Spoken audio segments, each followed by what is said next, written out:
satellite pictures, etc., which came out, and which we could see the actual position, what was going on in the ground. पूरे nation को China को बोलना पड़ेगा, या तो treaty करो, एग्रीमेंट करो, या boycott. The country must be kept in the picture about what is actually going on. 2020 तक we have not lost one man to Chinese engagement. China और पाकिस्तान एक हो गए हैं और कोई भी युद्ध होगा वो एक से नहीं होगा, दोनों से होगा.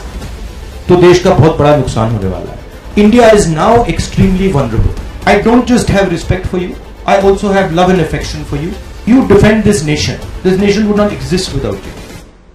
The issue is about China. There was a lot of satellite pictures, etc., which came out, and which we could see the actual position, what was going on in the ground. The country must be kept in the picture about what is actually going on. On December the 9th, in Arunachal Pradesh's Tawang sector, Chinese soldiers entered into Indian territory with a clear bid to alter the status quo. 1967 से sir 2020 तक we have not lost one man to Chinese engagement, क्योंकि वो डरता था sir हमसे. 20 Indian soldiers were killed in action as a result of the physical skirmish with Chinese troops. जितनी China की sir agreements है, सबको उनको एक्सप्लॉइट करता है.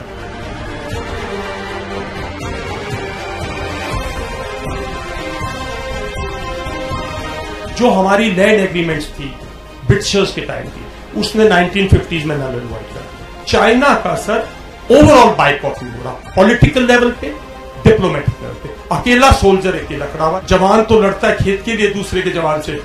पूरे नेशन को चाइना को बोलना पड़ेगा, या तो ट्रीटी करो, एग्रीमेंट करो, या बाइकआउट. जो हमारा हिंदुस्तान का देश है, उसकी बॉर्डर की सिचुएशन इंटरनेशनल सिचुएशन से लिंक्ड है. बॉर्डर की सिचुएशन ट्रांसफॉर्म हो गई. सच्चाई यह है कि चाइना ने हिंदुस्तान के 2000 स्क्वायर किलोमीटर लद्दाख में जमीन छीन ली. वो हिंदुस्तान के बॉर्डर के अंदर बैठे हुए. प्रधानमंत्री ने देश को झूठ बोला कि कोई अंदर नहीं आया. मैं आपको आश्वस्त कर रहा हूं, न वहां कोई हमारी सीमा में घुस आया है, न ही हमारी कोई पोस्ट किसी दूसरे के कब्जे में है. चाइना हमारी टेरिटरी, हमारी जमीन के अंदर आज भी बैठा हुआ है. पहले हमारे दो दुश्मन थे, एक पाकिस्तान और एक चाइना, और हमारी जो पॉलिसी थी उन दोनों को अलग करके रखने की पॉलिसी थी. फॉरेन पॉलिसी के पीछे यही आइडिया था. जब राजीव गांधी जी वहां गए, उसका भी यही आइडिया था कि ये दोनों एक साथ ना हो जाए. पहले लोग कहते थे टू फ्रंट वॉर नहीं होनी चाहिए. फिर उसके बाद लोगों ने कहा 2.5 फ्रंट वॉर चल रही है. 2.5 फ्रंट मतलब चाइना, पाकिस्तान, टेररिज्म. आज एक ही फ्रंट है, मतलब चाइना और पाकिस्तान एक हो गए. और कोई भी युद्ध होगा वो एक से नहीं होगा, दोनों से होगा.